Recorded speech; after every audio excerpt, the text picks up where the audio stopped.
परमात्मा श्री कृष्ण की वाणी गीता गुरु शिष्य संवाद है। अतः अर्जुन ने स्वीकार किया कि शिष्यस्तेहं साधिमाम त्वाम प्रपन्नम।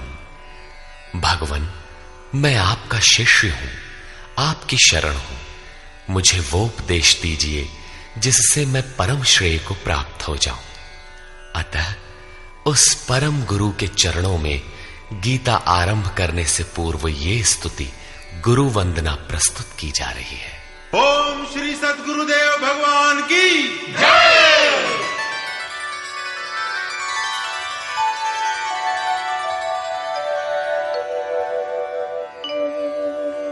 जय सद्गुरुदेवम्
अंतर्यामी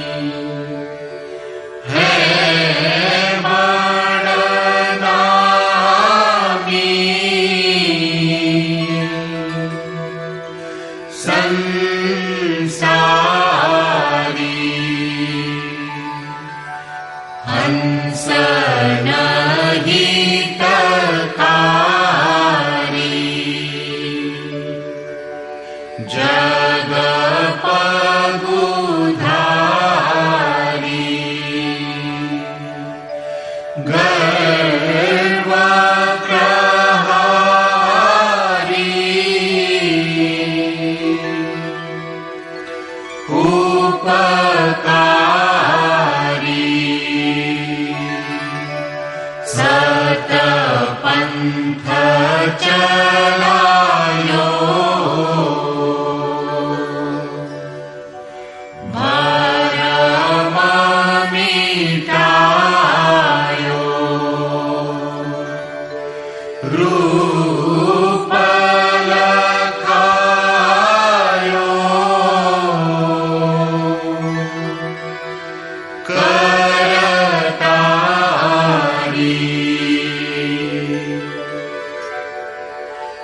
यह शिष्य है तेरो करतनी हो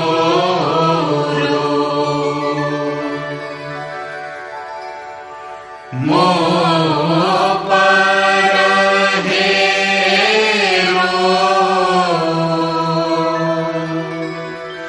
प्राणधारी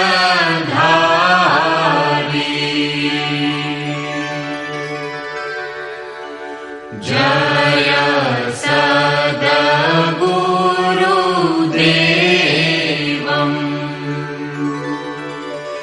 परमानन्दम्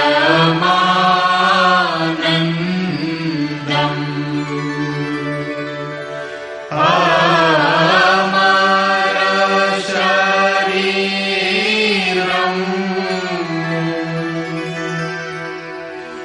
अविकारी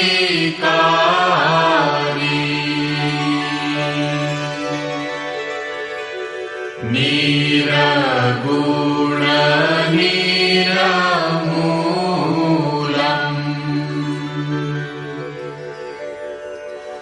धरी स्थूलम्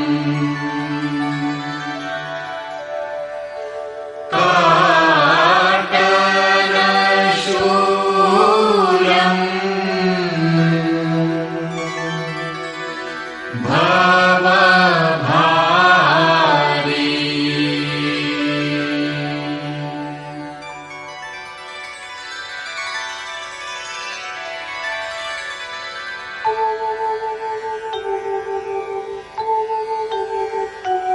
ओम जय गुरुदेव जय गुरुदेव जय गुरुदेव जय गुरुदेव ओम जय गुरुदेव जय गुरुदेव जय गुरुदेव जय गुरुदेव ओम जय गुरुदेव जय गुरुदेव जय गुरुदेव जय गुरुदेव।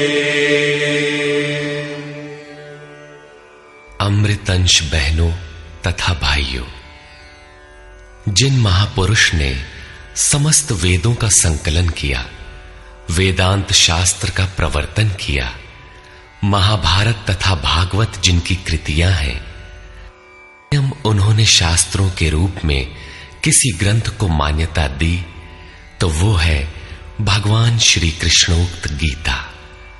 तरह तरह की पूजा पद्धतियां, परस्पर विरोधी संगठन धर्म के नाम पर प्रचलित है, जबकि धर्म का लक्ष्य है एक परमात्मा की शोध। कल्याण स्वरूप वो परमात्मा एक है, उसे प्राप्त करने की निश्चित क्रिया का पालन धर्म है।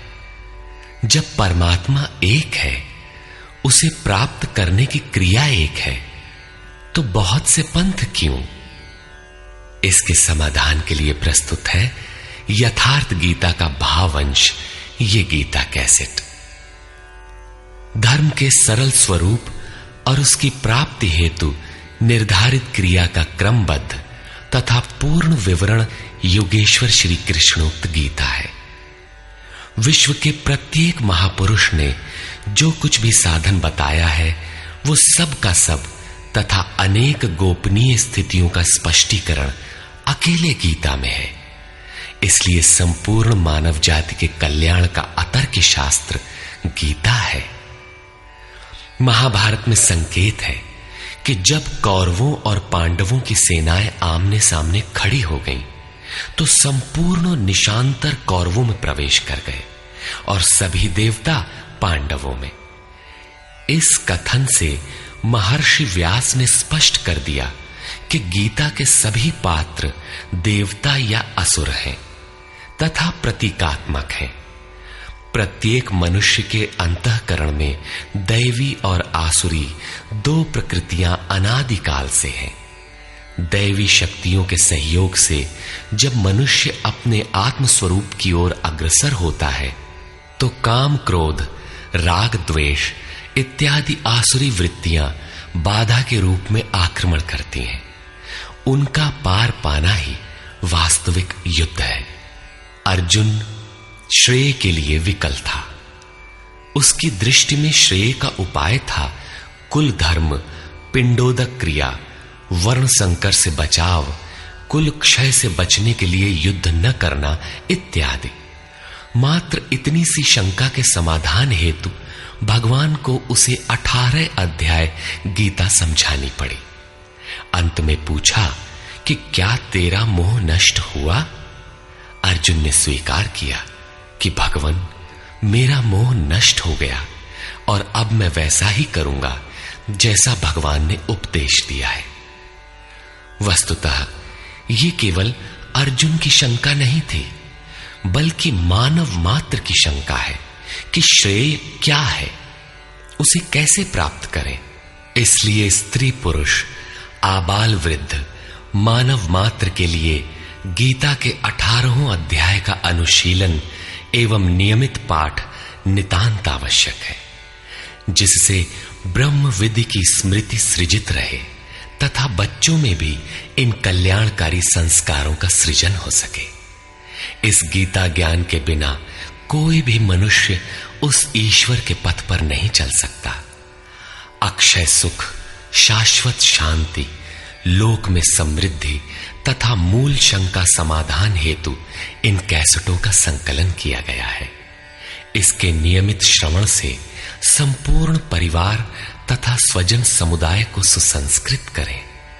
संसार में कहीं भी मनुष्य हो, उसके लिए गीता सदैव अमृत वाहिनी है। गीता आपका शास्त्र है। गौरव का विषय है कि 5000 वर्ष से भी अधिक अंतराल के बाद श्री कृष्ण का यथार्थ गायन आपके सम्मुख है। जन्म जन्मांतर की रूढ़ियों से ग्रस्त मस्तिष्क को स्वच्छ कर चिंतन के प्रशस्त पथ पर चलने के लिए इन कैसेटों का प्रसारण प्रातः अवश्य करें।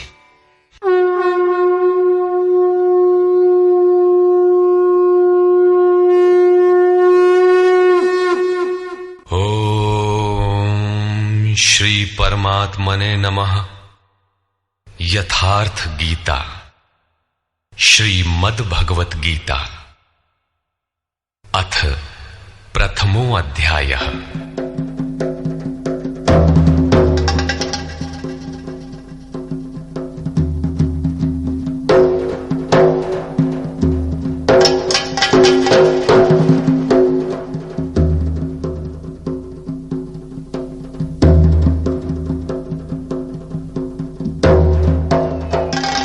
धृतराष्ट्र उवाच।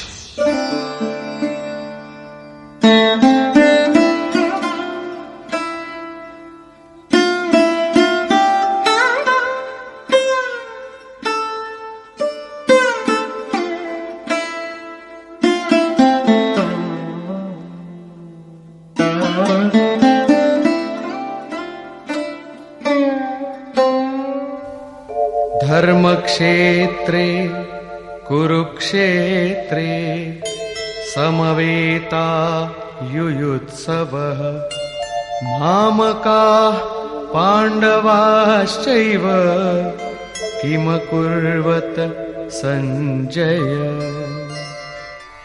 धृतराष्ट्र ने पूछा, हे संजय, धर्म क्षेत्र कुरुक्षेत्र में एकत्र युद्ध की इच्छा वाले मेरे और पांडु के पुत्रों ने क्या किया? अज्ञान रूपी धृतराष्ट्र और संयम रूपी संजय। अज्ञान मन के अंतराल में रहता है अज्ञान से आवृत मन धृतराष्ट्र जन्मांध है, किंतु संयम रूपी संजय के माध्यम से यह देखता है, सुनता है। वो समझता है कि परमात्मा ही सत्य है। फिर भी जब तक इससे उत्पन्न मोह रूपी दुर्योधन जीवित है, इसकी दृष्टि सदैव कौरवों पर रहती है, विकारों पर ही रहती है। धर्म एक क्षेत्र है। जब हृदय देश में दैवी संपत्ति का बाहुल्य होता है तो यह शरीर धर्म क्षेत्र बन जाता है, और जब इसमें आसुरी संपत्ति का बाहुल्य होता है तो यह शरीर कुरुक्षेत्र बन जाता है। कुरु अर्थात करो। यह शब्द आदेशात्मक है। भगवान श्री कृष्ण कहते हैं, प्रकृति से उत्पन्न तीनों गुणों द्वारा परवश होकर मनुष्य कर्म करता है। वो क्षण मात्र भी कर्म किए बिना नहीं रह सकता, गुण उससे करा लेते हैं। तीनों गुण मनुष्य को देवता से कीट पर्यंत शरीरों में ही बांधते हैं। जब तक प्रकृति और प्रकृति से उत्पन्न गुण जीवित हैं, तब तक कुरु लगा रहेगा। अतः जन्म मृत्यु वाला क्षेत्र, विकारों वाला क्षेत्र कुरुक्षेत्र है, और परम धर्म परमात्मा में प्रवेश दिलाने वाली पुण्यमयी प्रवृत्तियों का क्षेत्र धर्म क्षेत्र है। पुरातत्वविद पंजाब में काशी प्रयाग के मध्य तथा अनेकानेक स्थलों पर कुरुक्षेत्र की शोध में लगे हैं, किंतु गीताकार ने स्वयं बताया है कि जिस क्षेत्र में यह युद्ध हुआ वो कहां है। इदम शरीरम कौन्तेय क्षेत्र मित्य भिधीयते। अर्जुन, ये शरीर ही क्षेत्र है, और जो इसको जानता है, इसका पार पा लेता है, वो क्षेत्रज्ञ है। आगे इन्होंने क्षेत्र का विस्तार बताया, जिसमें 10 इंद्रियां, मन, बुद्धि, अहंकार, 5 विकार और 3 गुणों का वर्णन है। शरीर ही क्षेत्र है, एक अखाड़ा है। इसमें लड़ने वाली प्रवृत्तियां 2 हैं, दैवी संपद और आसुरी संपद। पांडु की संतान और धृतराष्ट्र की संतान सजातीय और विजातीय प्रवृत्तियां। अनुभवी महापुरुष की शरण जाने पर इन दोनों प्रवृत्तियों में संघर्ष का सूत्रपात होता है। यह क्षेत्र क्षेत्रज्ञ का संघर्ष है, और यही वास्तविक युद्ध है। विश्व युद्धों से इतिहास भरा पड़ा है, किंतु उनमें जीतने वालों को भी शाश्वत विजय नहीं मिलती। ये तो आपसी बदले हैं। प्रकृति का सर्वथा शमन करके प्रकृति से परे की सत्ता का दिग्दर्शन करना और उसमें प्रवेश पाना ही वास्तविक विजय है। यही एक ऐसी विजय है जिसके पीछे हार नहीं है। यही मुक्ति है जिसके पीछे जन्म मृत्यु का बंधन नहीं है। इस प्रकार अज्ञान से आच्छादित प्रत्येक मन संयम के द्वारा जानता है कि क्षेत्र क्षेत्रज्ञ के युद्ध में क्या हुआ। अब जैसा जिसके संयम का उत्थान है, वैसे वैसे उसे दृष्टि आती जाएगी। संजय उवाच। दृष्ट्वा तु पाण्डवानीकं व्यूढं दुर्योधनस्तदा आचार्यमुपसंगम्य राजा वचनमब्रवीत्। उस समय राजा दुर्योधन ने व्यूह रचना युक्त पांडवों की सेना को देखकर द्रोणाचार्य के पास जाकर ये वचन कहा। द्वैत के आचरण ही द्रोणाचार्य हैं। जब जानकारी हो जाती है कि हम परमात्मा से अलग हो गए हैं, वहां उसकी प्राप्ति के लिए तड़प पैदा हो जाती है। तभी हम गुरु की तलाश में निकलते हैं। दोनों प्रवृत्तियों के बीच यही प्राथमिक गुरु है।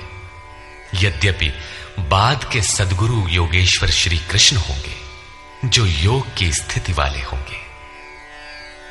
राजा दुर्योधन आचार्य के पास जाता है।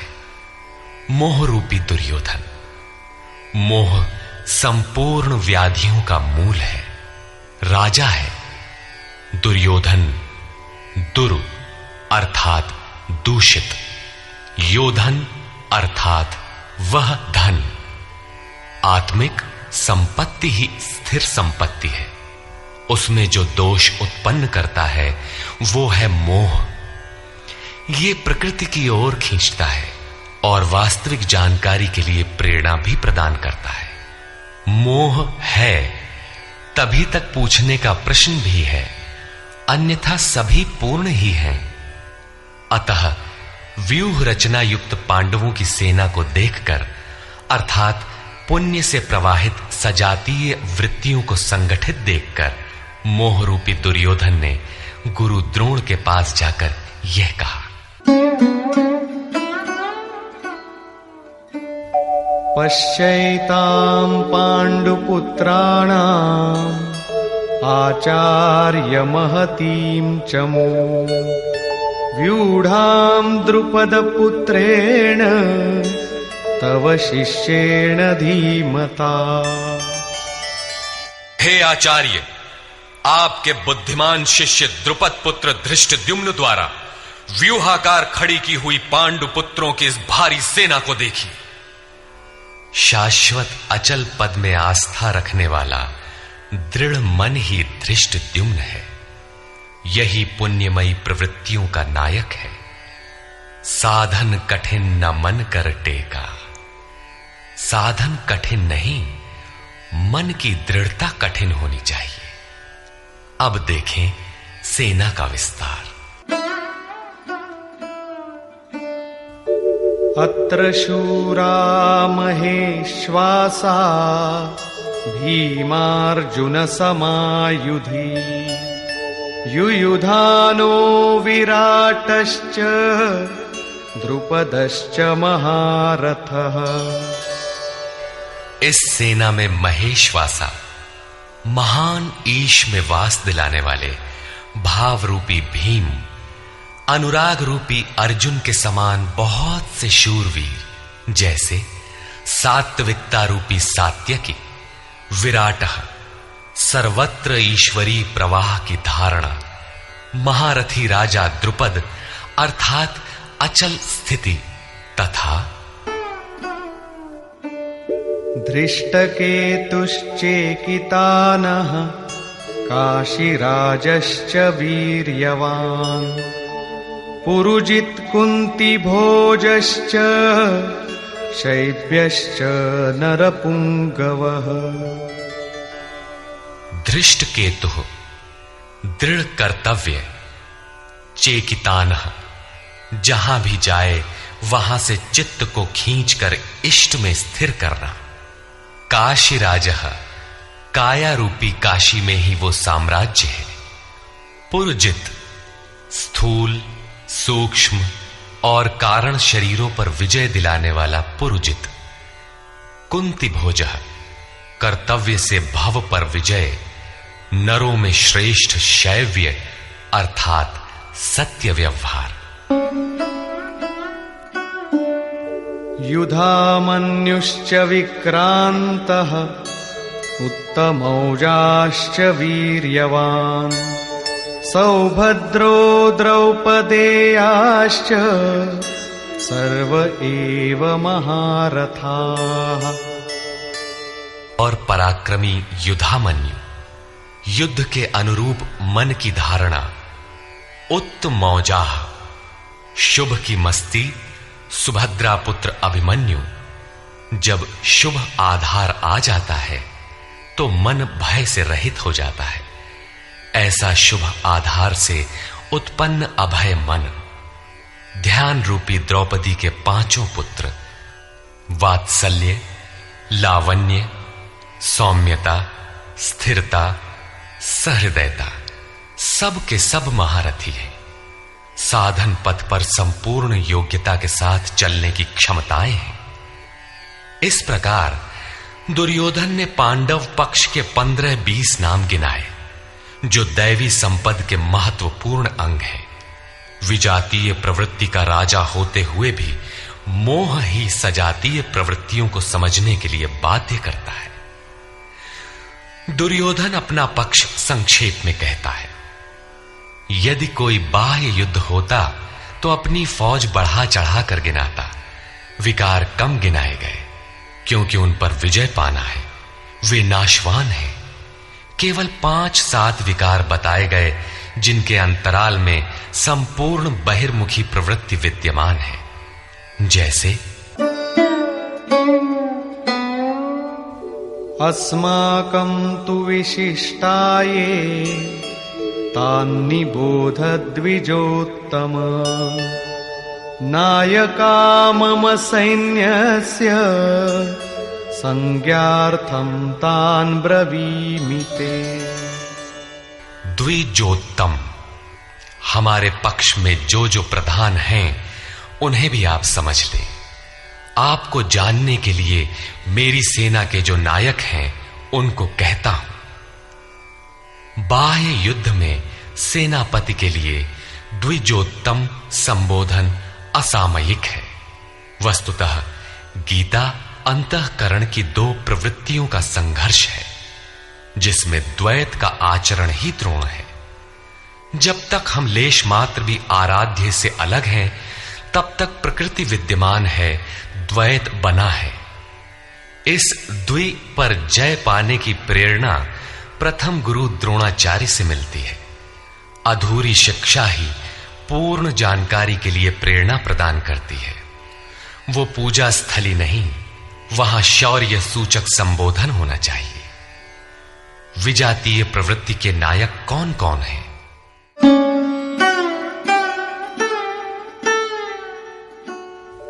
भवान् भीष्मश्च कर्णश्च कृपश्च समितिञ्जयः अश्वत्थामा विकर्णश्च सौमदत्तिस्तथैव च। एक तो स्वयं आप द्वैत के आचरण रूपी द्रोणाचार्य हैं।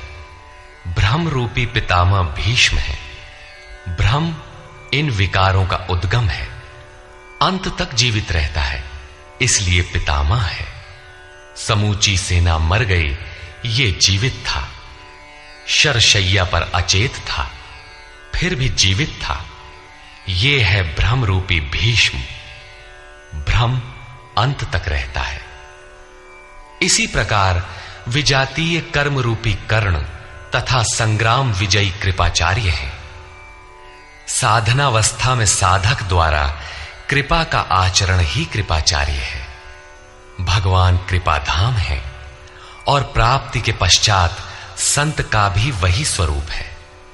किंतु साधन काल में जब तक हम अलग हैं, परमात्मा अलग है। विजातीय प्रवृत्ति जीवित है, मोहमयी घिराव है। ऐसी परिस्थिति में साधक यदि कृपा का आचरण करता है तो वो नष्ट हो जाता है।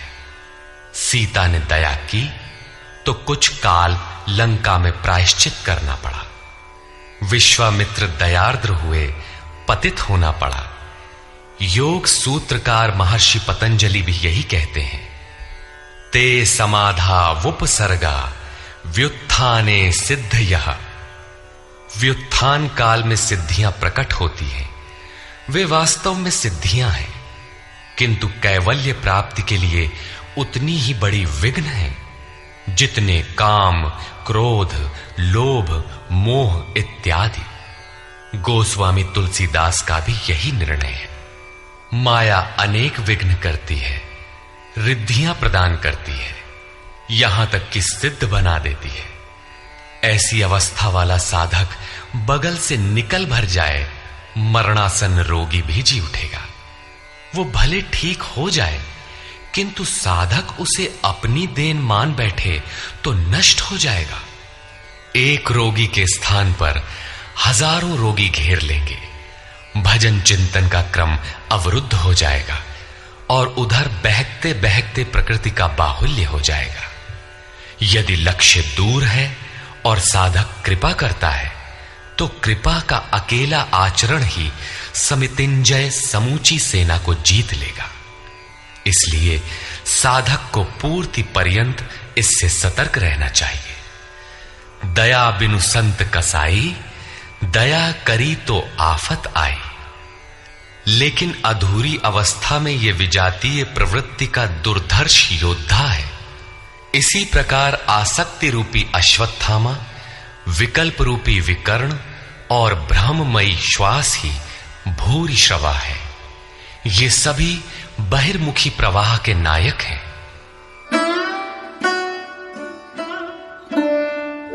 अन्ये च बहवः शूराः मदर्थे त्यक्तजीविताः नानाशस्त्रः प्रहरणाः सर्वे युद्धविशारदाः। और भी बहुत से शूरवीर अनेक शस्त्रों से युक्त मेरे लिए जीवन की आशा को त्याग कर युद्ध में डटे हैं। सभी मेरे लिए प्राण त्यागने वाले हैं, किंतु उनकी कोई ठोस गणना नहीं है। अब कौन सी सेना किन भावों द्वारा सुरक्षित है, इस पर कहते हैं अपर्याप्तं तदस्माकं बलं भीष्माभिरक्षितं पर्याप्तं त्विदमेतेषां बलं भीमाभिरक्षितम्। भीष्म द्वारा रक्षित हमारी सेना सब प्रकार से अजेय है और भीम द्वारा रक्षित इन लोगों की सेना जीतने में सुगम है। पर्याप्त और अपर्याप्त जैसे श्लिष्ट शब्द का प्रयोग दुर्योधन की आशंका को व्यक्त करता है। अतः देखना है कि भीष्म कौन सी सत्ता है जिस पर कौरव निर्भर करते हैं, तथा भीम कौन सी सत्ता है जिस पर दैवी संपद संपूर्ण पांडव निर्भर है। दुर्योधन अपनी व्यवस्था देता है कि अयनेषु च सर्वेषु यथा भागमवस्थिताः भीष्ममेवाभिरक्षन्तु भवन्तः सर्व एव हि। इसलिए सब मोर्चों पर अपनी अपनी जगह स्थित रहते हुए आप लोग सब के सब भीष्म की ही सब ओर से रक्षा करें। यदि भीष्म हैं तो हम अजेय हैं, इसलिए आप पांडवों से न लड़कर केवल भीष्म की ही रक्षा करें। कैसा योद्धा है भीष्म, जो स्वयं अपनी रक्षा नहीं कर पा रहा है, कौरवों को उसकी रक्षा व्यवस्था करनी पड़ रही है। यह कोई बाह्य योद्धा नहीं, ब्रह्म ही भीष्म है। जब तक ब्रह्म जीवित है तब तक विजातीय प्रवृत्तियां कौरव अजेय हैं। अजेय का यह अर्थ नहीं कि जिसे जीता ही ना जा सके, बल्कि अजेय का अर्थ दुर्जय है, जिसे कठिनाई से जीता जा सकता हो। महाअजय संसार रिपु जीत सकई सो वीर। यदि भ्रम समाप्त हो जाए तो अविद्या अस्तित्वहीन हो जाए। मोह इत्यादि जो आंशिक रूप से बचे भी हैं, शीघ्र ही समाप्त हो जाएंगे। भीष्म की इच्छा मृत्यु थी, इच्छा ही भ्रम है। इच्छा का अंत और भ्रम का मिटना एक ही बात है। इसी को संत कबीर ने सरलता से कहा, इच्छा काया इच्छा माया इच्छा जग उपजाया। कह कबीर जे इच्छा विवर्जित ताका पार न पाया। जहां भ्रम नहीं होता वो अपार और अव्यक्त है। इस शरीर के जन्म का कारण इच्छा है। इच्छा ही माया है और इच्छा ही जगत की उत्पत्ति का कारण है। सो कामयत तदैक्षत बहुश्याम प्रजायेय इति। कबीर कहते हैं, जो इच्छाओं से सर्वथा रहित हैं, तिनका पार न पाया। वे अपार अनंत असीम तत्व में प्रवेश पा जाते हैं। यो कामो निष्काम आप्त काम आत्म कामो न तस्य प्राणा उत्क्रामंति ब्रह्म व सन ब्रह्माप्येति। जो कामनाओं से रहित आत्मा में स्थिर आत्म स्वरूप है, उसका कभी पतन नहीं होता। वो ब्रह्म के साथ एक हो जाता है। आरंभ में इच्छाएं अनंत होती हैं और अंततो गत्वा परमात्म प्राप्ति की इच्छा शेष रहती है। जब ये इच्छा भी पूरी हो जाती है, तब इच्छा भी मिट जाती है। यदि उससे भी बड़ी कोई वस्तु होती तो आप उसकी इच्छा अवश्य करते। जब उससे आगे कोई वस्तु है ही नहीं, तो इच्छा किसकी होगी? जब प्राप्त होने योग्य कोई वस्तु अप्राप्त न रह जाए, तो इच्छा भी समूल नष्ट हो जाती है और इच्छा के मिटते ही ब्रह्म का सर्वथा अंत हो जाता है। यही भीष्म की इच्छा मृत्यु है। भीम द्वारा रक्षित इन लोगों की सेना जीतने में सुगम है। भाव रूपी भीम भावे विद्यते देवः। भाव में वो क्षमता है कि अविदित परमात्मा भी विदित हो जाता है। भाववस्य भगवान सुख निधान करुणा अयन। श्री कृष्ण ने इसे श्रद्धा कहकर संबोधित किया है। भाव में वो क्षमता है कि भगवान को भी वश में कर लेता है। भाव से ही संपूर्ण पुण्यमयी प्रवृत्ति का विकास है। ये पुण्य का संरक्षक है तो इतना बलवान कि परम देव परमात्मा को संभव बनाता है, किंतु साथ ही इतना कोमल भी है कि आज भाव है तो कल अभाव में बदलते देर नहीं लगती। इष्ट में लेश मात्र भी त्रुटि प्रतीत होने पर भाव डगमगा जाता है। पुण्यमयी प्रवृत्ति विचलित हो उठती है, इष्ट से संबंध टूट जाता है। इसलिए भीम द्वारा रक्षित इन लोगों की सेना जीतने में सुगम है। महर्षि पतंजलि का भी यही निर्णय है। स तु दीर्घ काल नैरंतर्य सत्कारा सेवितो दृढ़ भूमि। दीर्घ काल तक निरंतर श्रद्धा भक्ति पूर्वक किया हुआ साधन ही दृढ़ हो पाता है।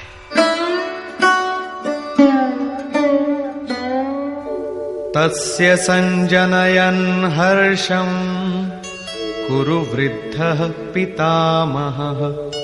सिंहनादं विनद्योच्चैः शंखं दध्मौ प्रतापवान्। इस प्रकार अपने बलाबल का निर्णय लेकर शंख ध्वनि हुई। शंख ध्वनि पात्रों के पराक्रम की घोषणा है कि जीतने पर कौन सा पात्र आपको क्या देगा। कौरवों में वृद्ध प्रतापवान पितामह भीष्म ने उस दुर्योधन के हृदय में हर्ष उत्पन्न करते हुए उच्च स्वर से सिंहनाद के समान भयप्रद शंख बजाया। सिंह प्रकृति से भयावह पहलू का प्रतीक है। घोर जंगल के नीरव एकांत में शेर की दहाड़ कान में पड़ जाए तो रोंगटे खड़े हो जाएंगे, हृदय कांपने लगेगा। यद्यपि शेर आपसे मीलों दूर है। भय प्रकृति में होता है, परमात्मा में नहीं। वो तो अभय सत्ता है। ब्रह्म रूपी भीष्म यदि विजयी होता है तो प्रकृति के जिस भयारण्य में आप हैं उससे भी अधिक भय के आवरण में बांध देगा। भय की एक परत और बढ़ जाएगी, भय का आवरण घना हो उठेगा। ये भ्रम इसके अतिरिक्त और कुछ नहीं दे सकेगा। अतः प्रकृति से निवृत्ति ही गंतव्य का मार्ग है। संसार में प्रवृत्ति तो भवाटवी है, घोर अंधकार की छाया है। इसके आगे कौरवों की कोई घोषणा नहीं है। कौरवों की ओर से कई बाजे एक साथ बजे, किंतु कुल मिलाकर वे भी भय ही प्रदान करते हैं, इससे अधिक कुछ नहीं। प्रत्येक विकार कुछ न कुछ भय तो देता ही है। इसलिए उन्होंने भी घोषणा की, ततः शंखाश्च भैर्यश्च पणवानक गोमुखाः सहसैवाभ्यहन्यन्त सशब्दस्तु मूलोऽभवत्। तदनंतर अनेक शंख, नगारे, ढोल और नरसिंहादि बाजे एक साथ ही बजे। उनका शब्द भी बड़ा भयंकर हुआ। भय का संचार करने के अतिरिक्त कौरवों की कोई घोषणा नहीं है। बहिर्मुखी विजातीय प्रवृत्ति सफल होने पर मोहमय बंधन और घना कर देती है। अब पुण्यमयी प्रवृत्तियों की ओर से घोषणाएं हुई, जिनमें पहली घोषणा योगेश्वर श्री कृष्ण की है।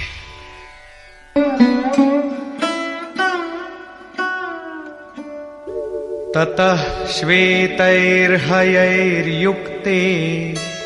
महती स्यन्दने स्थितौ माधव पाण्डवश्चैव दिव्यौ शंखौ प्रदध्मतु।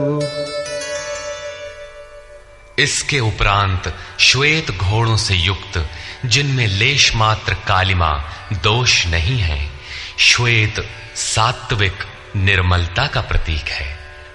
महति स्यन्दने, महान रथ पर बैठे हुए योगेश्वर श्री कृष्ण और अर्जुन ने भी अलौकिक शंख बजाए। अलौकिक का अर्थ है लोकों से परे। मृत्युलोक, देवलोक, ब्रह्मलोक, जहां तक जन्म मरण का भय है, उन समस्त लोकों से परे पारलौकिक, पारमार्थिक स्थिति प्रदान करने की घोषणा योगेश्वर श्री कृष्ण की है। सोने चांदी काठ का रथ नहीं, रथ अलौकिक, शंख अलौकिक, अतः घोषणा भी अलौकिक ही है। लोकों से परे एकमात्र ब्रह्म है, सीधा उससे संपर्क स्थापित कराने की घोषणा है।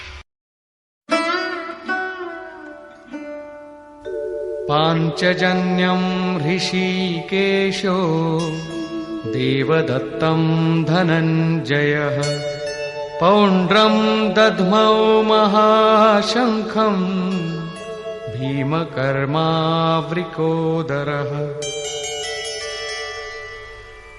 ऋषिकेशः, जो हृदय के सर्वस्व ज्ञाता है, उन कृष्ण ने 5 जन्य शंख बजाया। पांचों ज्ञानेंद्रियों को पंच तन्मात्राओं शब्द, स्पर्श, रूप, रस, गंध के रसों से समेटकर अपने जन भक्त की श्रेणी में ढालने की घोषणा की। विकराल रूप से बहकती हुई इंद्रियों को समेटकर उन्हें अपने सेवक की श्रेणी में खड़ा कर देना हृदय से प्रेरक सद्गुरु की देन है। श्री कृष्ण एक योगेश्वर सद्गुरु थे। शिष्यस्ते हम, भगवन मैं आपका शिष्य हूं। बाह्य विषय वस्तुओं को छोड़कर ध्यान में इष्ट के अतिरिक्त दूसरा न देखें, दूसरा न सुने, न दूसरे का स्पर्श करें। यह सद्गुरु के अनुभव संचार पर निर्भर करता है। देवदत्तम धनंजयः, दैवी संपत्ति को अधीन करने वाला अनुराग ही अर्जुन है। इष्ट के अनुरूप लगाव, जिसमें विरह, वैराग्य, अश्रुपात हो। गदगद गिरा नयन बह नीरा, रोमांच हो। इष्ट के अतिरिक्त अन्य विषय वस्तु का लेश मात्र टकराव न होने पाए, उसी को अनुराग कहते हैं। यदि यह सफल होता है तो परम देव परमात्मा में प्रवेश दिलाने वाली दैवी संपद पर आधिपत्य प्राप्त कर लेता है। इसी का दूसरा नाम धनंजय भी है। एक धन तो बाहरी संपत्ति है, जिससे शरीर निर्वाह की व्यवस्था होती है। आत्मा से इसका कोई संबंध नहीं है। इससे परे स्थिर आत्मिक संपत्ति ही निज संपत्ति है। बृहदारण्य कोपनिषद में याज्ञवल्क्य ने मैत्रेयी को यही समझाया कि धन से संपन्न पृथ्वी के स्वामित्व से भी अमृतत्व की प्राप्ति नहीं हो सकती। उसका उपाय आत्मिक संपत्ति है। भयानक कर्म वाले भीमसेन ने पौंड्र अर्थात प्रीति नामक महाशंख बजाया।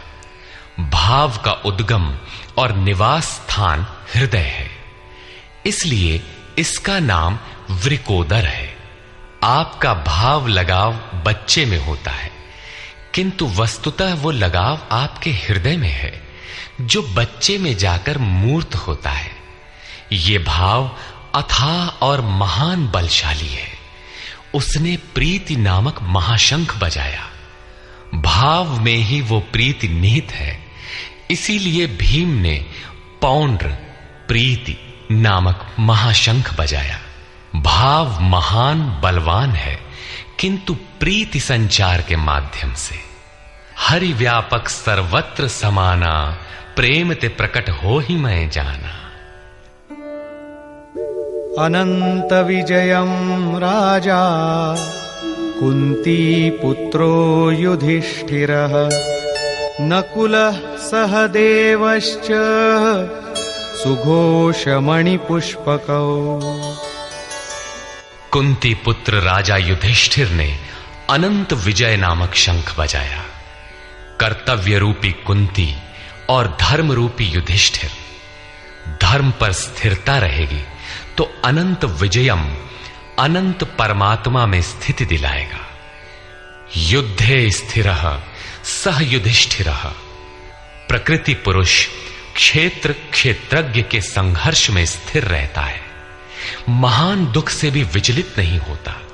तो एक दिन जो अनंत है, जिसका अंत नहीं है, वो है परम तत्व परमात्मा, उस पर विजय दिला देता है।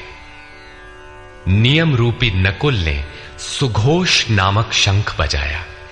ज्यों ज्यों नियम उन्नत होगा, अशुभ का शमन होता जाएगा, शुभ घोषित होता जाएगा। सत्संग रूपी सहदेव ने मणि पुष्पक शंख बजाया। मनीषियों ने प्रत्येक श्वास को बहुमूल्य मणि की संज्ञा दी है। हीरा जैसी श्वासा बातों में बीती जाए। एक सत्संग तो वो है जो आप सत्पुरुषों की वाणी से सुनते हैं, किंतु यथार्थ सत्संग आंतरिक है। श्री कृष्ण के अनुसार आत्मा ही सत्य है, सनातन है।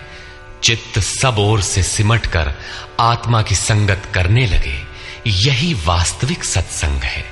ये सत्संग चिंतन, ध्यान और समाधि के अभ्यास से संपन्न होता है।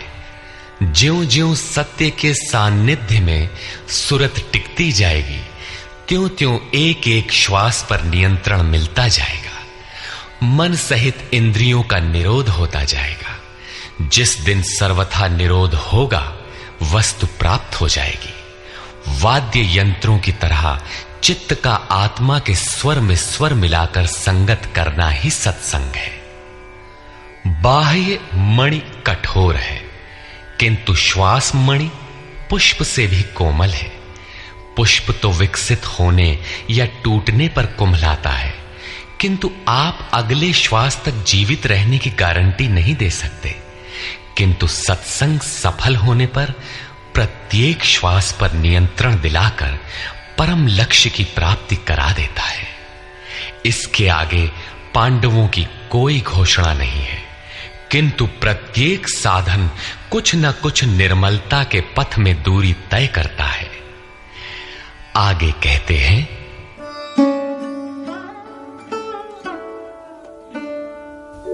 काश्यश्च परमेश्वासः शिखण्डी च महारथः धृष्टद्युम्नो विराटश्च सात्यकिश्चापराजितः। काया रूपी काशी। पुरुष जब सब ओर से मन सहित इंद्रियों को समेटकर काया में ही केंद्रित करता है, तो परमेश्वासः, परम ईश में वास का अधिकारी हो जाता है। परम ईश में वास दिलाने में सक्षम काया ही काशी है। काया में ही परम ईश का निवास है। परमेश्वास का अर्थ श्रेष्ठ धनुष वाला नहीं, बल्कि परम धन ईश धन वास है। शिखा सूत्र का त्याग ही शिखंडी है। आजकल लोग सिर के बाल कटा लेते हैं और सूत्र के नाम पर गले की जनेऊ हटा लेते हैं, अग्नि जलाना छोड़ देते हैं। हो गया सन्यास उनका। नहीं, वस्तुतः शिखा लक्ष्य का प्रतीक है जिसे आपको पाना है, और सूत्र है संस्कारों का। जब तक आगे परमात्मा को पाना शेष है, पीछे संस्कारों का सूत्रपात लगा हुआ है, तब तक त्याग कैसा, सन्यास कैसा? अभी तो चलने वाले पथिक हैं। जब प्राप्तव्य प्राप्त हो जाए, पीछे लगे हुए संस्कारों की डोर कट जाए, ऐसी अवस्था में ब्रह्म सर्वथा शांत हो जाता है। इसलिए शिखंडी ही ब्रह्म रूपी भीष्म का विनाश करता है। शिखंडी चिंतन पथ की विशिष्ट योग्यता है, महारथी है। धृष्टद्युम्न दृढ़ और अचल मन तथा विराटः सर्वत्र विराट ईश्वर का प्रसार देखने की क्षमता इत्यादि दैवी संपद के प्रमुख गुण हैं। सात्विकता ही सात्य की है। सत्य के चिंतन की प्रवृत्ति अर्थात सात्विकता यदि बनी है तो कभी गिरावट नहीं आने पाएगी, इस संघर्ष में पराजित नहीं होने देगी। द्रुपदो द्रौपदेयाश्च सर्वशः पृथिवीपते सौभद्रश्च महाबाहुः शंखान् दद्मुः पृथक् पृथक्। अचल पददायक द्रुपद और ध्यान रूपी द्रौपदी के पांचों पुत्र सहृदयता, वात्सल्य, लावण्य, सौम्यता इत्यादि साधन में महान सहायक महारथी हैं तथा बड़ी भुजा वाला अभिमन्यु, इन सब ने पृथक पृथक शंख बजाए। भुजा कार्य क्षेत्र का प्रतीक है। जब मन भय से रहित हो जाता है तो उसकी पहुंच दूर तक हो जाती है। हे राजन, इन सब ने अलग अलग शंख बजाए, कुछ न कुछ दूरी सभी तय कराते हैं। इनका पालन आवश्यक है, इसलिए इनके नाम गिनाए। इसके अतिरिक्त कुछ दूरी ऐसी भी है जो मन बुद्धि से परे है। भगवान स्वयं ही अंतःकरण में विराज कर तय कराते हैं। इधर दृष्टि बनकर आत्मा से खड़े हो जाते हैं और सामने स्वयं खड़ा होकर अपना परिचय करा लेते हैं। सघोषोधार्तराष्ट्राणाम् हृदयानि व्यदारयत् नभश्च पृथिवीं चैव तुमुलो व्यनुनादयन्। उस घोर शब्द ने आकाश और पृथ्वी को भी शब्दायमान करते हुए धृतराष्ट्र पुत्रों के हृदय विदीर्ण कर दिए। सेना तो पांडवों की ओर भी थी, किंतु हृदय विदीर्ण हुए धृतराष्ट्र पुत्रों के। वस्तुतः पांचजन्य दैवी शक्ति पर आधिपत्य, अनंत पर विजय, अशुभ का शमन और शुभ की घोषणा धारावाही होने लगे तो कुरुक्षेत्र आसुरी संपद, बहिर्मुखी प्रवृत्तियों का हृदय विदीर्ण हो जाएगा। उनका बल शनैः शनैः क्षीण होने लगता है। सर्वथा सफलता मिलने पर मोहमयी प्रवृत्तियां सर्वथा शांत हो जाती हैं।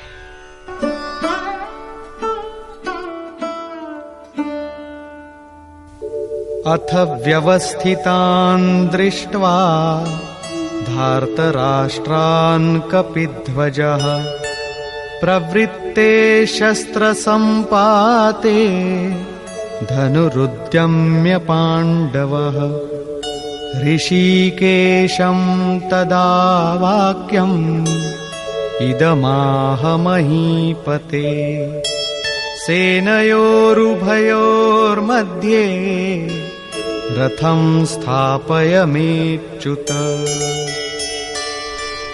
संयम रूपी संजय ने अज्ञान से आवृत मन को समझाया कि हे राजन, उसके उपरांत कपिध्वजः वैराग्य रूपी हनुमान, वैराग्य ही ध्वज है जिसका।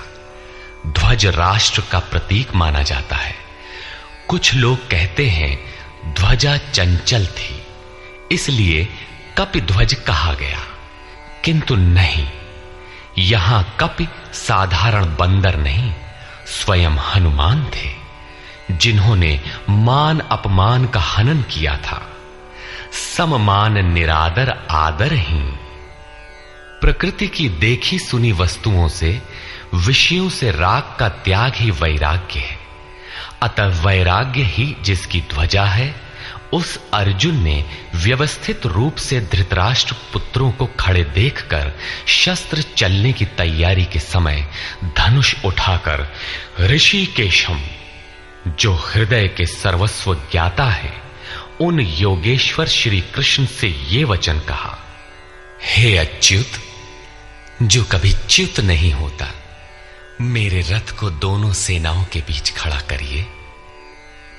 यहां सारथी को दिया गया आदेश नहीं, इष्ट सद्गुरु से की गई प्रार्थना है, किस लिए खड़ा करें?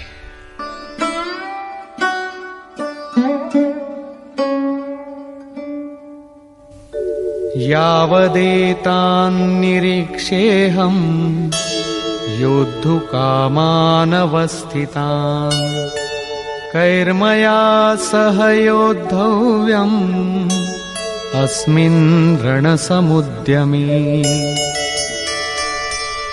जब तक मैं इन स्थित हुए युद्ध की कामना वालों को अच्छी प्रकार देख न लूं कि इस युद्ध के उद्योग में मुझे किन किन के साथ युद्ध करना योग्य है, इस युद्ध व्यापार में मुझे किन किन के साथ युद्ध करना है। योत्स्यमानान् वेक्षेऽहम् य एतेऽत्र समागताः धार्तराष्ट्रस्य दुर्बुद्धेर्युद्धे प्रियचिकीर्षवः। दुर्बुद्धि दुर्योधन का युद्ध में कल्याण चाहने वाले जो ये राजा लोग इस सेना में आए हैं, उन युद्ध करने वालों को मैं देखूंगा, इसलिए खड़ा करें।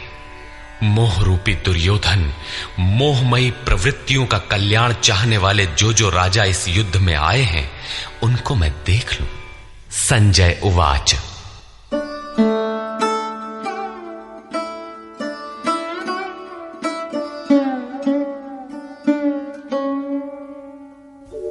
एवमुक्तो ऋषिकेशो गुडाकेशेन भारत सेनयोरुभयोर्मध्ये स्थापयित्वा रथोत्तमम् भीष्मद्रोणप्रमुखतः सर्वेषां च महीक्षिताम् उवाच पार्थ पश्यैतान् समवेतान् कुरुनीति। संजय बोला, निद्राजयी अर्जुन द्वारा इस प्रकार कहे जाने पर हृदय के ज्ञाता श्री कृष्ण ने दोनों सेनाओं के बीच भीष्म, द्रोण और महीक्षिताम, शरीर रूपी पृथ्वी पर अधिकार जमाए हुए संपूर्ण राजाओं के बीच उत्तम रथ को खड़ा करके कहा कि पार्थ, इन इकट्ठे हुए कौरवों को देख, यहां उत्तम रथ सोने चांदी का रथ नहीं है। संसार में उत्तम की परिभाषा नश्वर शरीर के प्रति अनुकूलता प्रतिकूलता से की जाती है। ये परिभाषा अपूर्ण है। जो हमारे आत्मा, हमारे स्वरूप का सदैव साथ दे, वही उत्तम है, जिसके पीछे अनुत्तम मलिनता न हो। तत्रापश्यत् स्थितान् पार्थः पितॄनथ पितामहान् आचार्यान् मातुलान् भ्रातॄन् पुत्रान् पौत्रान् सखींस्तथा श्वशुरान् सुहृदश्चैव सेनयोरुभयोरपि। इसके उपरांत अचूक लक्ष्य वाले पार्थिव शरीर को रथ बनाने वाले पार्थ ने उन दोनों सेनाओं में स्थित पिता के भाइयों को, पितामहों को, आचार्यों को, मामाओं को, भाइयों को, पुत्रों को, पौत्रों को, मित्रों को, श्वसुरों को और सुहृदों को देखा। दोनों सेनाओं में अर्जुन को केवल अपना परिवार, मामा का परिवार, ससुराल का परिवार, सुहृद और गुरुजन दिखाई पड़े। प्रचलित गणना के अनुसार 18 अक्षौहिणी 2.5-3 अरब के लगभग होता है, जो आज के विश्व की जनसंख्या के समकक्ष है। इतने मात्र के लिए यदा कदा विश्व स्तर पर आवास, खाद्य समस्या बन जाती है।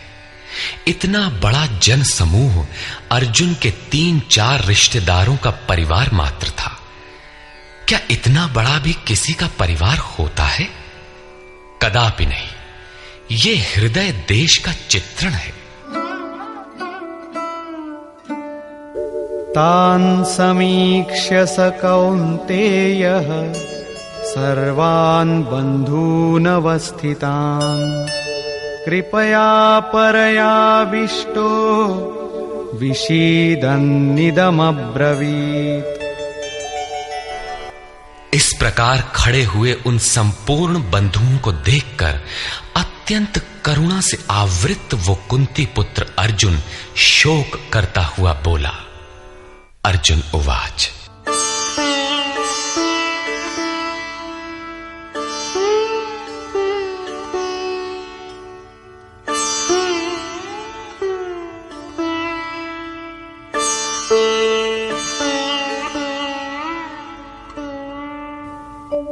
दृष्ट्वेमं स्वजनं कृष्ण युयुत्सुं समुपस्थितम् सीदन्ति मम गात्राणि मुखं च परिशुष्यति वेपथुश्च शरीरे मे रोमहर्षश्च जायते।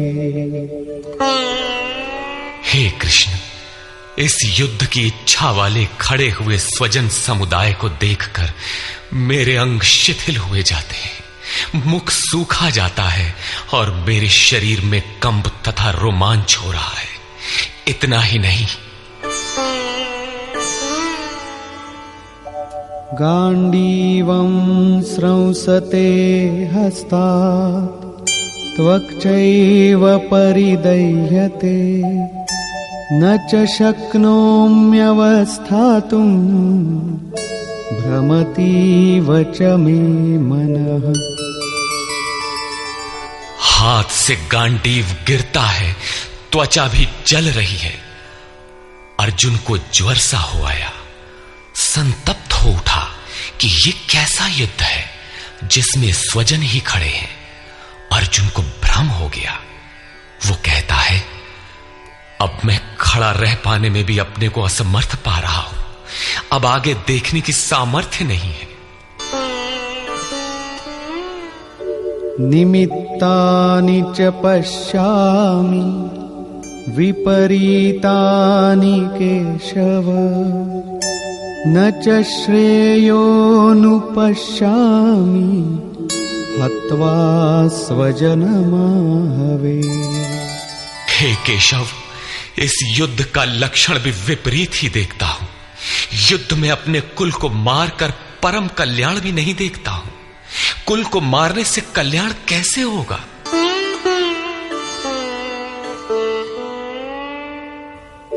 न कांक्षे विजयं कृष्ण न च राज्यं सुखानि च किन्नो राज्येन गोविन्द किं भोगैर्जीवितेन वा। संपूर्ण परिवार युद्ध के मुहाने पर है। इन्हें युद्ध में मारकर विजय से मिलने वाला राज्य और राज्य से मिलने वाला सुख अर्जुन को नहीं चाहिए। वो कहता है, हे श्री कृष्ण, मैं विजय नहीं चाहता, राज्य तथा सुख भी नहीं चाहता। हे गोविंद, हमें राज्य या भोग अथवा जीवन से भी क्या प्रयोजन है? क्यों?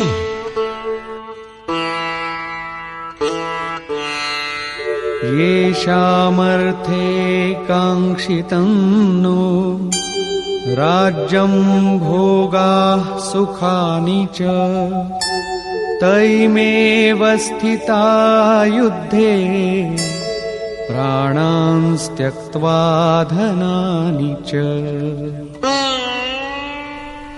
हमें जिनके लिए राज्य भोग और सुखादिक इच्छित हैं, वे ही परिवार जीवन की आशा त्याग कर युद्ध के मैदान में खड़े हैं। हमें राज्य इच्छित था तो परिवार को लेकर, भोग सुख और धन की पिपासा थी तो स्वजन और परिवार के साथ उन्हें भोगने की थी।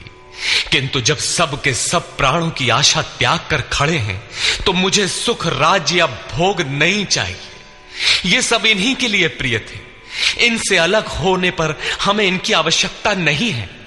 जब तक परिवार रहेगा तब तक ये वासनाएं भी रहती हैं।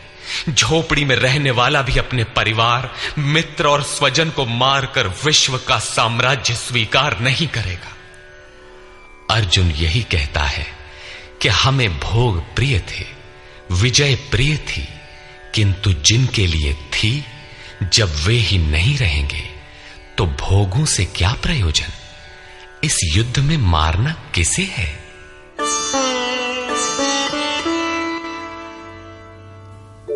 आचार्याः पितरः पुत्राः तथैव च पितामहाः मातुलाः श्वशुराः पौत्राः शालाः संबंधिनस्तथा। इस युद्ध में ताऊ, चाचे, लड़के और इसी प्रकार दादा, मामा, श्वसुर, पोते, साले तथा समस्त संबंधी ही हैं।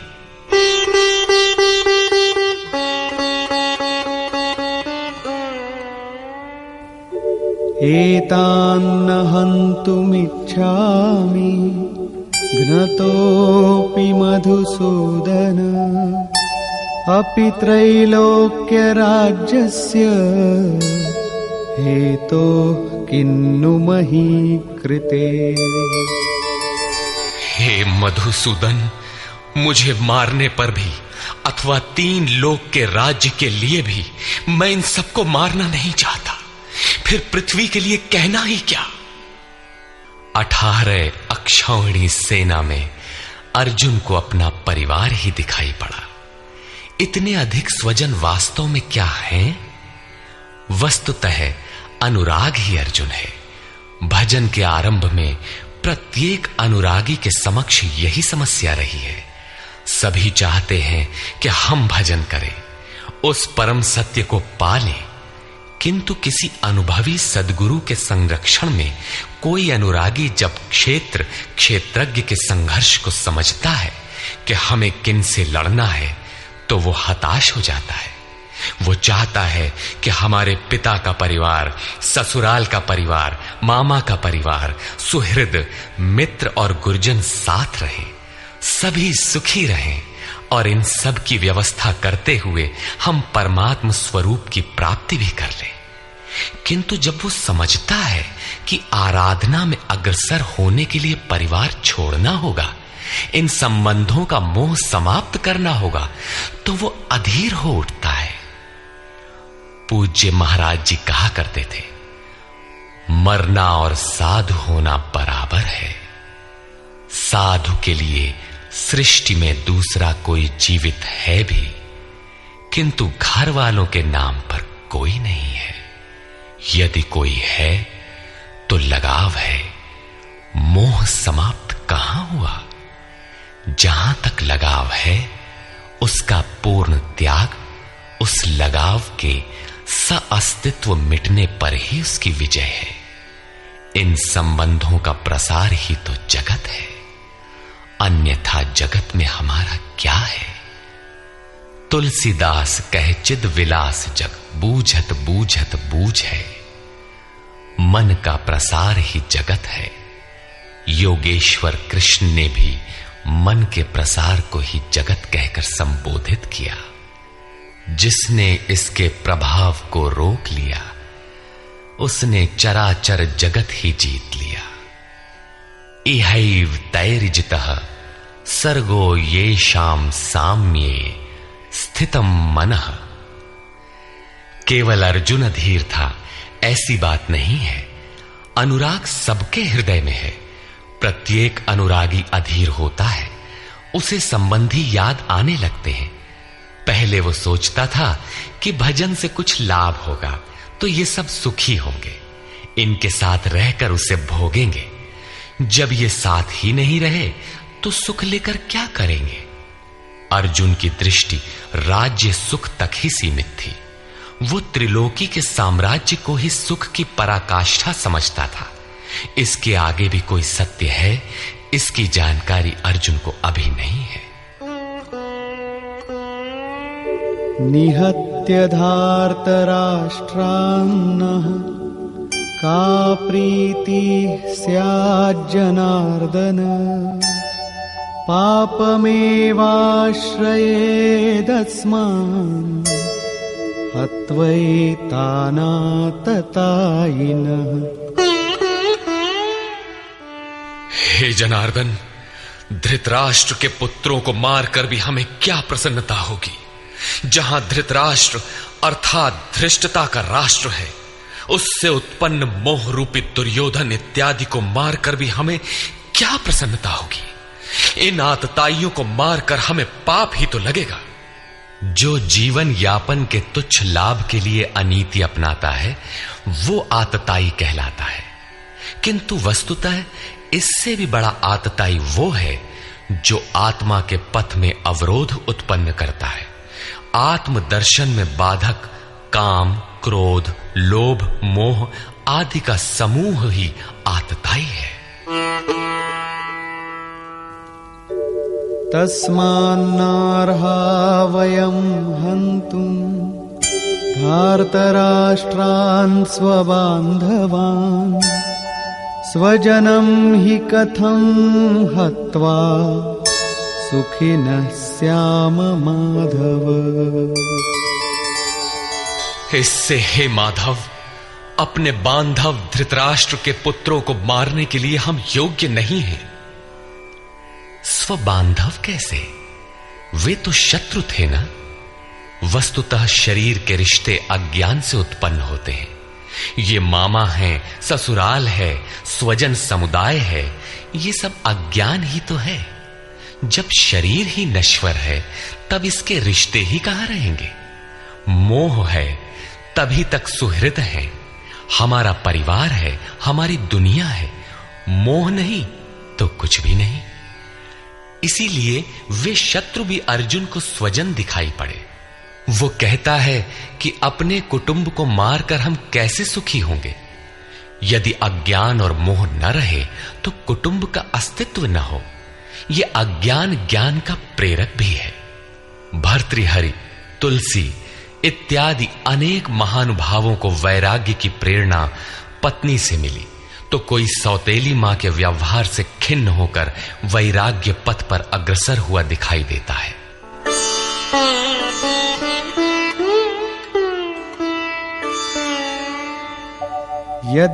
यद्यप्येतेन पश्यन्ति लोभोपहत चेतसः कुलक्षयकृतं दोषं मित्रद्रोहे च पातकम्।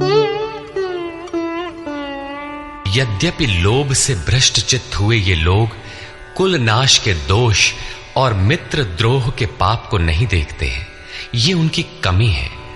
फिर भी कथं न ज्ञेयमस्माभिः पापादस्मान्निवर्तितुं कुलक्षयकृतं दोषं प्रपश्यद्भिर्जनार्दन। हे जनार्दन, कुल नाश से होने वाले दोषों को जानने वाले हम लोगों को इस पाप से हटने के लिए क्यों नहीं विचार करना चाहिए। मैं ही पाप करता हूं ऐसी बात नहीं, आप भी भूल करने जा रहे हैं। कृष्ण पर भी आरोप लगाया।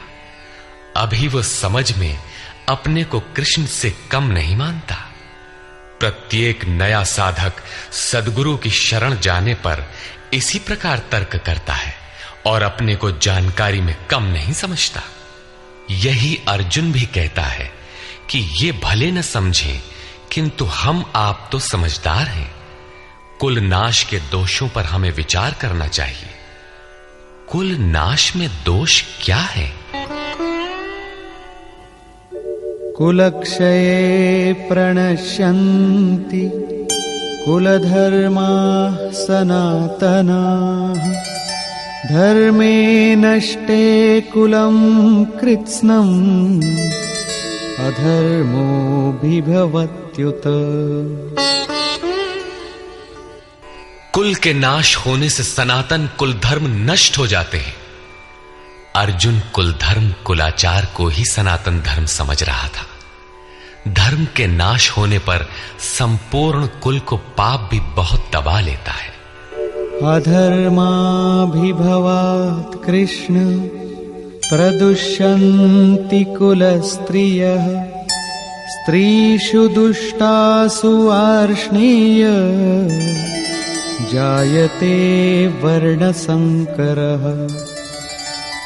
हे कृष्ण, पाप के अधिक बढ़ जाने से कुल की स्त्रियां दूषित हो जाती हैं। हे वार्ष्णेय, स्त्रियों के दूषित होने पर वर्ण संकर उत्पन्न होता है।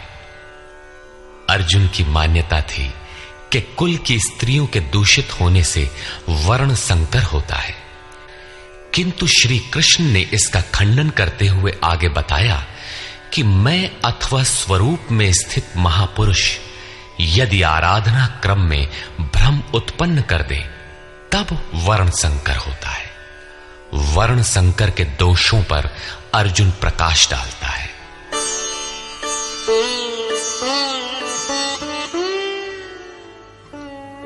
संकरो नरकायैव कुलघ्नानां कुलस्य च पतन्ति पितरो येषां लुप्तपिण्डोदकक्रियाः।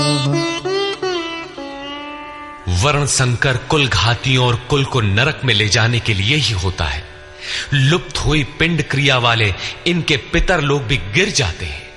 वर्तमान नष्ट हो जाता है, अतीत के पितर गिर जाते हैं और भविष्य वाले भी गिरेंगे। इतना ही नहीं, दोषैरेतैः कुलघ्नानां वर्णसंकरकारकैः उत्साद्यन्ते जातिधर्माः कुलधर्माश्च शाश्वताः। इन वर्ण संकर कारक दोषों से कुल और कुलघातियों के सनातन कुल धर्म और जाति धर्म नष्ट हो जाते हैं। अर्जुन मानता था कि कुल धर्म सनातन है, कुल धर्म ही शाश्वत है, किंतु श्री कृष्ण ने इसका खंडन किया और आगे बताया कि आत्मा ही सनातन शाश्वत धर्म है। वास्तविक सनातन धर्म को जानने से पहले मनुष्य धर्म के नाम पर किसी न किसी रूढ़ि को जानता है। ठीक इसी प्रकार अर्जुन भी जानता है जो कृष्ण के शब्दों में एक रूढ़ि है। उत्सन्न कुलधर्माणां मनुष्याणां जनार्दन नरके नियतं वासो भवतीत्यनुशुश्रुम। हे जनार्दन, नष्ट हुए कुल धर्म वाले मनुष्यों का अनंत काल तक नरक में वास होता है, ऐसा हमने सुना है। कुल धर्म ही नहीं नष्ट होता, बल्कि शाश्वत सनातन धर्म भी नष्ट हो जाता है। जब धर्म ही नष्ट हो गया तो ऐसे पुरुष का अनंत काल तक नरक में निवास होता है, ऐसा हमने सुना है, देखा नहीं, सुना है। अहो बत महत् पापं कर्तुं व्यवसिता वयं यद्राज्य सुखलोभेन हन्तुं स्वजनमुद्यताः। अहो, शोक है कि हम लोग बुद्धिमान होकर भी महान पाप करने को तैयार हुए हैं। राज्य और सुख के लोभ से अपने कुल को मारने के लिए उद्यत हुए हैं। अभी अर्जुन अपने को कम ज्ञाता नहीं समझता। आरंभ में प्रत्येक साधक इसी प्रकार बोलता है। महात्मा बुद्ध का कथन है कि मनुष्य जब अधूरी जानकारी रखता है तो अपने को महान ज्ञानी समझता है, और जब आधे से आगे की जानकारी हासिल करने लगता है तो अपने को महान मूर्ख समझता है। ठीक इसी प्रकार अर्जुन भी अपने को ज्ञानी ही समझता है। वो कृष्ण को ही समझाता है कि उस पाप से परम कल्याण हो, ऐसी बात भी नहीं। केवल राज्य और सुख के लोभ में पड़कर हम लोग कुल नाश करने को उद्यत हुए हैं। महान भूल कर रहे हैं। हम ही भूल कर रहे हैं, ऐसी बात नहीं। आप भी भूल कर रहे हैं। एक धक्का कृष्ण को भी दिया। अंत में अर्जुन अपना निर्णय देता है। यदि माम प्रतीकारम् अशस्त्रं शस्त्रपाणयः धार्तराष्ट्रारणे हन्युः तन्मे क्षेमतरं भवेत्। यदि मुझ शस्त्र रहित न सामना करने वाले को शस्त्रधारी धृतराष्ट्र के पुत्र रण में मारे तो उनका वो मारना भी मेरे लिए अति कल्याणकारक होगा। इतिहास तो कहेगा कि अर्जुन समझदार था, जिसने अपनी बलि देकर युद्ध बचा लिया। लोग प्राणों की आहुति दे डालते हैं कि भोले भाले मासूम बच्चे सुखी रहें, कुल तो बचा रहे। मनुष्य विदेश चला जाए, वैभवपूर्ण प्रासाद में रहे, किंतु 2 दिन बाद उसे अपनी छोड़ी हुई झोपड़ी याद आने लगती है। मोह इतना प्रबल होता है। इसीलिए अर्जुन कहता है कि शस्त्रधारी धृतराष्ट्र के पुत्र मुझ न प्रतिकार करने वाले को रण में मार दें, तब भी वो मेरे लिए अति कल्याणकारी होगा, ताकि लड़के तो सुखी रहें। संजय उवाच।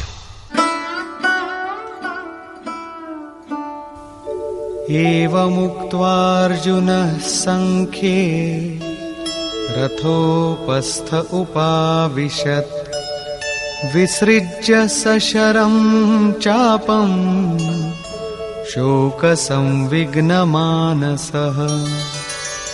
संजय बोला कि रणभूमि में शोक से उद्विग्न मन वाला अर्जुन इस प्रकार कहकर बाण सहित धनुष को त्याग कर रथ के पिछले भाग में बैठ गया, अर्थात क्षेत्र क्षेत्रज्ञ के संघर्ष में भाग लेने से पीछे हट गया।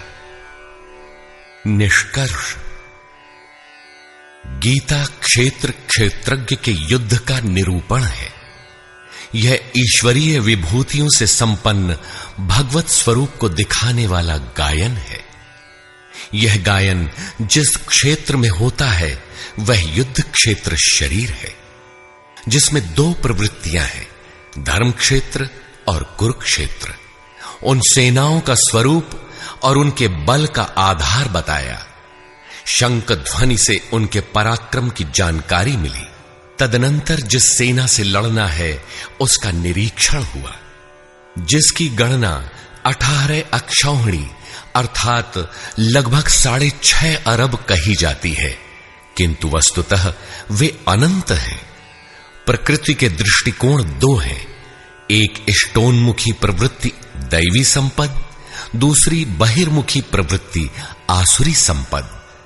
दोनों प्रकृति ही हैं। एक इष्ट की ओर उन्मुख करती है, परम धर्म परमात्मा की ओर ले जाती है, और दूसरी प्रकृति में विश्वास दिलाती है। पहले दैवी संपद को साध कर आसुरी संपद का अंत किया जाता है, फिर शाश्वत सनातन परब्रह्म के दिग्दर्शन और उसमें स्थिति के साथ दैवी संपद की आवश्यकता शेष हो जाती है। युद्ध का परिणाम निकल आता है। अर्जुन को सैन्य निरीक्षण में अपना परिवार ही दिखाई पड़ता है, जिसे मारना है। जहां तक संबंध है उतना ही जगत है। अनुराग के प्रथम चरण में पारिवारिक मोह बाधक बनता है। साधक जब देखता है कि मधुर संबंधों में इतना विच्छेद हो जाएगा जैसे वे थे ही नहीं, तो उसे घबराहट होने लगती है। स्वजनासक्ति को मारने में उसे अकल्याण दिखाई देने लगता है। वह प्रचलित रूढ़ियों में अपना बचाव ढूंढने लगता है, जैसा अर्जुन ने किया। उसने कहा, कुल धर्म ही सनातन धर्म है। इस युद्ध से सनातन धर्म नष्ट हो जाएगा, कुल की स्त्रियां दूषित होंगी, वर्ण संकर पैदा होगा, जो कुल और कुलघातियों को अनंत काल तक नरक में ले जाने के लिए ही होता है। अर्जुन अपनी समझ से सनातन धर्म की रक्षा के लिए विकल है। उसने श्री कृष्ण से अनुरोध किया कि हम लोग समझदार होकर भी यह महान पाप क्यों करें। अर्थात श्री कृष्ण भी पाप करने जा रहे हैं। अंततोगत्वा पाप से बचने के लिए मैं युद्ध नहीं करूंगा, ऐसा कहता हुआ हताश अर्जुन रथ के पिछले भाग में बैठ गया। क्षेत्रज्ञ के संघर्ष से पीछे हट गया। टीकाकारों ने इस अध्याय को अर्जुन विषाद योग कहा है। अर्जुन अनुराग का प्रतीक है। सनातन धर्म के लिए विकल होने वाले अनुरागी का विषाद योग का कारण बनता है। यही विषाद मनु को हुआ था। हृदय बहुत दुख लाग, जन्म गयऊ हरि भगति बिनु। संशय में पड़कर ही मनुष्य विषाद करता है। उसे संदेह था कि वर्ण संकर पैदा होगा जो नरक में ले जाएगा। सनातन धर्म के नष्ट होने का भी उसे विषाद था। अतः संशय विषाद योग का सामान्य नामकरण इस अध्याय के लिए उपयुक्त है। अतः ओम तत्सदिति श्रीमद् भगवद गीता सूपनिषत्सु ब्रह्म विद्यायाम योग शास्त्रे श्री कृष्णार्जुन संवादे संशय विषाद योगो नाम प्रथमोऽध्यायः। इस प्रकार स्वामी अड़गड़ानंद कृत श्रीमद् भगवद गीता के भाष्य यथार्थ गीता का प्रथम अध्याय पूर्ण होता है।